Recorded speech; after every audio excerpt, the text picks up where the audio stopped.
Hi guys, my name is Dante. Let's talk about Adobe Fresco. I'm a bit late to the party. I just came back from Italy. Just yesterday I came home and installed Fresco and gave it a little try. And today I have some thoughts to share. But keep in mind, this is not a full comprehensive review of Adobe Fresco or anything like that. This is almost a first impression. A let's play Adobe Fresco kind of video. So on the right I have the page from App Store with Adobe Fresco, the description, not a very high rating, 3.5 stars. I mean, you would expect something like that from people towards Adobe. So, this is what you see when you open Fresco. You can see you can create a new document of all kinds of sizes, up to 8K resolution on iPad Pro 2017, the same way any other metal-powered drawing app on iPad would work, same as Procreate or Artstudio Pro. And yeah, you have a pretty solid page with tutorials explaining how everything works, so that's great, something you would definitely expect from Adobe, and this is well done. A gallery is pretty much a Behance account and Behance social network implemented right into the app, ability to share your artwork. And yeah, your documents that you create, you can see I have this one document that I just used for testing. It says Cloud Documents. As far as I understand, pretty much nothing is really stored on the actual iPad at all. I'm not sure how exactly it works, it doesn't explain anything about that. Can I be sure that when I'm away from home and I have no internet connection, I'll be able to open any of my documents that I have in Fresco and they would normally open, or will I see just a message that I don't have an internet connection? So that's kind of ambiguous and weird. In Artstudio Pro, you also have an option of backing up your stuff to the cloud, but you know for sure that if something doesn't have a little corner with a cloud symbol on it, that means it's stored on the iPad. But anyway, now we're in our document. This is pretty much the interface. On the right side, this whole blank gray bar is just for layers, taking away 1 centimeter of width from your already small iPad display. But okay, I wouldn't expect anything else. Not ranting, just saying. And overall, interface is pretty cool. It has quite a lot of customizability. This is a little bar right here that you can undock like this to change the settings of your brush. Color is right here, so pretty much with one finger you can change the size, flow, smoothing in case of simple pixel brushes. And with wet brushes, live brushes, you can change the water flow in this case. That is watercolor brushes. And for oil brushes it will be paint mix amount. So just the main extra feature of the brush you're working with. And finally at the bottom, the button that shows all the rest of the settings of your brush, and yeah, that's pretty much it. I guess not a problem for most people who will be just using pre-made brushes and that's it, but for me this is really sad. Pretty much just pressure dynamics for size and flow and velocity dynamics for size and flow. Not a lot. Not a lot. Canvas texture, I don't know what happened here, it's just one texture. The main thing with the brushes, you can pretty much import them, but as you can see, in live brushes, there is no button to import at the bottom. Only pixel brushes have this button right here, so you can import from files, the Photoshop ABR brushes file, or you can press get more brushes. This will send you to adobe.com anytime now. Anyway, I don't know what happened with adobe.com, but in there you can find a great page with a lot of different brush sets, including really huge ones that you can download for Photoshop. It's been existing for a while, official Adobe sets of Photoshop brushes, and now you can import all of that into Adobe Fresco and it will work just fine. One thing though, I think I won't be able to show it to you today. Oh, there we go. So let's say I want to download gouache brushes. I'll press download. Yes. Alright. Photoshop brush. Yes. Copy to Adobe Fresco. There we go, it works. Previously, yesterday when I tried it, I downloaded the ABR and it automatically showed me a big button saying open in Adobe Fresco. I pressed on it and brushes opened in Artstudio Pro. That's the thing, the big feature of Adobe Fresco, fully supporting Photoshop brushes. We already have that in Artstudio Pro. But that's okay, the thing is, we have it here as well. So let's see what that gouache brush looks like. Okay, kind of sad, but that's what big sets of brushes look like. This one's nice. So yeah, these are the dry brushes. Couple more words on the interface, so the customizability. As it is, if we go to full screen mode, this is what we see. So at the bottom we have this innovative, amazing button that adds extra features to the tool you're working with. So if I hold that button with the second hand, now my brush is in erase mode. So I'm erasing with the same brush that I've been painting this white color before. But of course it has this very common iOS gesture problem. So if you draw with the second hand holding some kind of interface, and then you will release this hand and keep painting, it will suddenly ignore the fact that my finger, my thumb, is still on the button and I'm not erasing anymore. So this is gonna be an annoying thing. It will be very inconsistent with the gesture. And I'm already using iPadOS, by the way, so this is how things are gonna be. But yeah, this button is adding some extra feature to your brush. Alternative mode, so to speak. So with these live brushes, like right now I'm having an oil brush, it's introducing some color, more on the brush engines later. If I hold this action button, it will be just smearing colors instead of introducing any new ones. So it's just a clean blender while you're holding the button. But as you can see, whenever I want to change the brush or change the color, I have to press once, twice, and then choose the color every time I want to select a new color. So that's quite annoying, but what you can do is you can undock this thing with all the settings for your brush and even put it right here. So it's next to your thumb. So that's a pretty neat, quick access to all the settings of your brush. And then when we go back from full screen, it will push it like this. I mean, it's pretty cool. Interface is quite solid. Another thing you can do is pretty much you can drag out any of the panels, brush settings, all the like pixel brushes, live brushes. Oh, they're just changing like this. So it's the same panel for different kinds. When you're not in full screen mode, you can dock things like these panels to the left like that. So for instance, you can work in this kind of mode. So you have all the colors, all the brushes you need in immediate access, they're extended. And for the brush settings, you can just tap right here and you have that as well. So that's pretty cool. Everything is available at all times, including the layers bar right here. So all the settings are available, quickly adding layers, I guess as much as you want. There are layer masks, but they're like oddly accessible like this. You need to swipe to see what the mask is.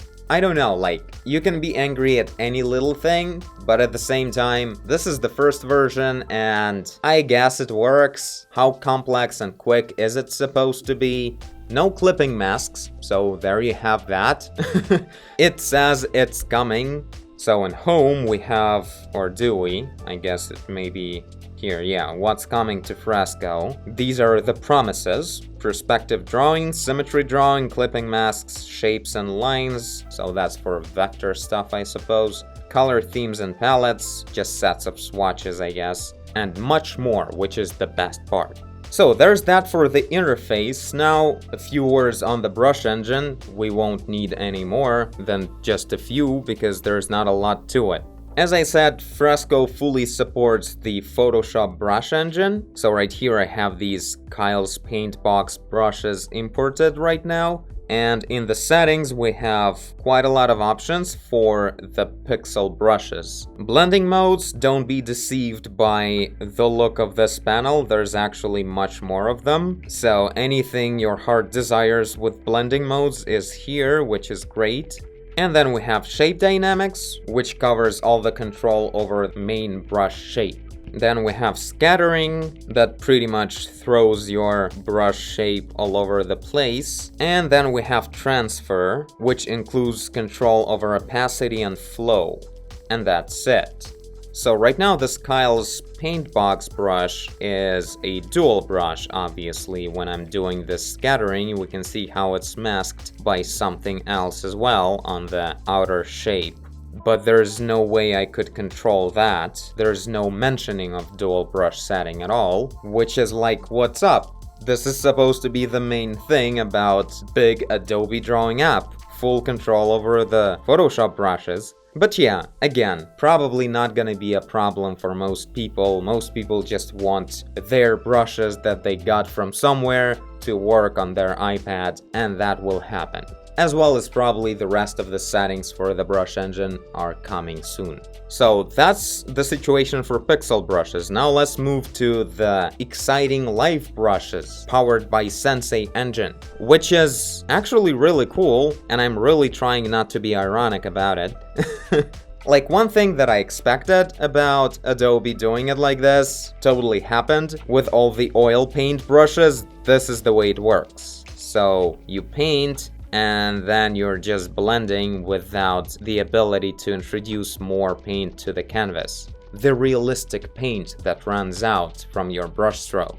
I'm not a fan of this whole realistic trend for brushes. I don't know why we necessarily need that. Like, the fact that the paint runs out from your brush won't make the resulting artwork more realistic. It's just annoying. And also, it's inconsistent. Like, if I paint on the area that is already covered by the paint, it runs out and works like this. But if I will be using, like you see, this is a transparent layer, so in here it runs out and all that. But on a transparent part, it won't be running out, it will be a forever paint. Okay. And generally, even on a solid layer like this, like I'm on the blue bottom layer, I make this paint and now I'm doing this. Like, what is this? What am I doing right now? This is not a paint. I'm just making some indentation on the canvas without actually having the paint. It's really weird, like, it's not fully thought through. It looks like a copy of a very old brush engines from Corel Painter, with all these half-baked simulation of thickness of the brush that are not impressive at all anymore. And even worse than that, there's no averaging blending the way Corel Painter has. In here you can only smear colors along the side, because that's realistic.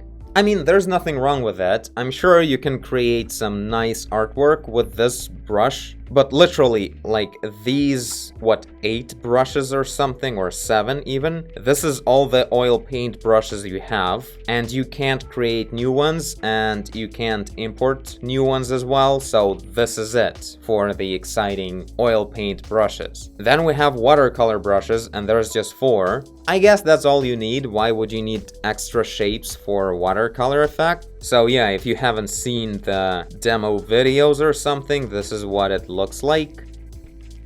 Pretty cool. This is probably one of the most realistic watercolor simulation I've seen in an app. Especially, like, the result looks very decent, I think. So on a separate layer, you would be painting like that. As you can see, it's making all the existing colors of the layer bleed into it. And when you're on transparency, it's a bit more sharp. Really nice look, especially...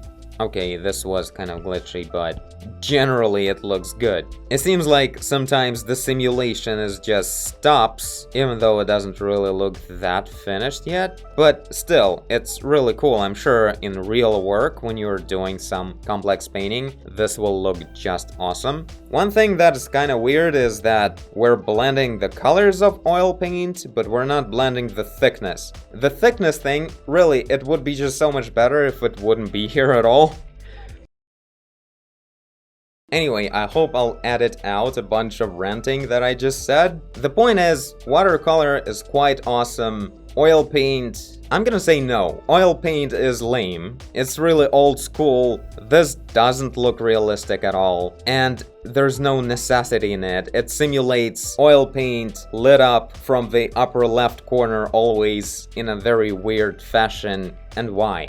And finally, we have the third type of brushes right here. We have vector brushes. Also, as you can see, not a huge selection of options. And when you start painting, it's creating the vector layer for it. So you can do all the stuff you like. And actually, since this is a vector, it will be filling up with the color just right when you're using the bucket. And this is the only way you can transform it, apparently. So there's no benefit to using the vector. It's just that it has infinite resolution. That's the only benefit, probably. Yeah, there are no actual vector tools yet, just some vector brushes and that's it. So really, it looks like it has a lot of options, but in reality, the only thing that is really usable is probably watercolor. Oil paint is way better in Procreate or Artstudio Pro, in my opinion, for actual work without this thickness simulation, and much better control over the brush engine, not just these 4 parameters for oil brushes and that's it. Photoshop brushes are fully supported in Artstudio Pro, much better than they are here, so I opened the same brushes in Artstudio and I can control every single parameter, including dual brushes and everything else. So,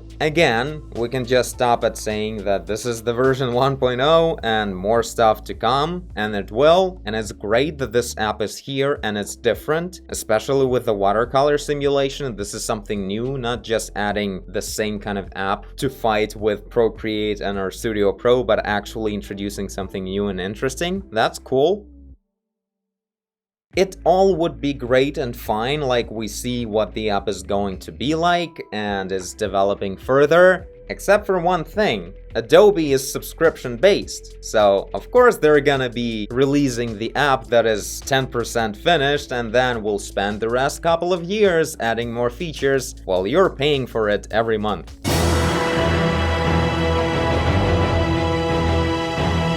That's why it's not exactly awesome, and it's not exactly easy to say it's fine because it's version 1.0. When's the rest of it coming?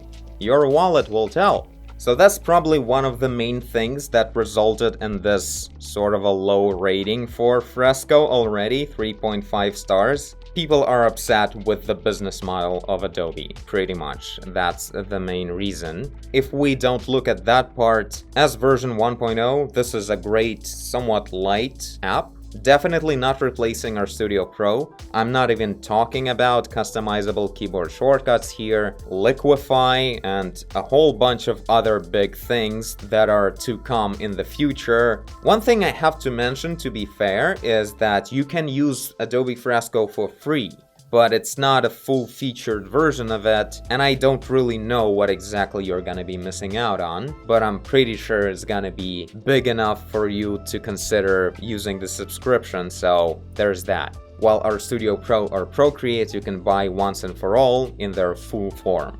In conclusion, the app is great for version 1.0. It introduces a lot of new, different things, which is great. And it will grow into a much better and much more solid app in the future. But it's definitely not there at the moment, and all the great features and promises it has are definitely not enough to overcome the hate for Adobe's business model. So probably that's where most people's minds will be about Fresco, at least today. But you guys tell me what you think. Maybe I have no idea what I'm talking about. For now, this is it. Thanks for watching, and I'll see you in the next one. Bye! I was really trying not to rant. I guess I'm just too passionate about the whole iPad artist ecosystem. So sorry if I hurt someone's feelings about their new favorite app. It's just that I think that such a huge, probably the richest company on the whole creative digital market could do much better for version 1.0. That's probably the thing.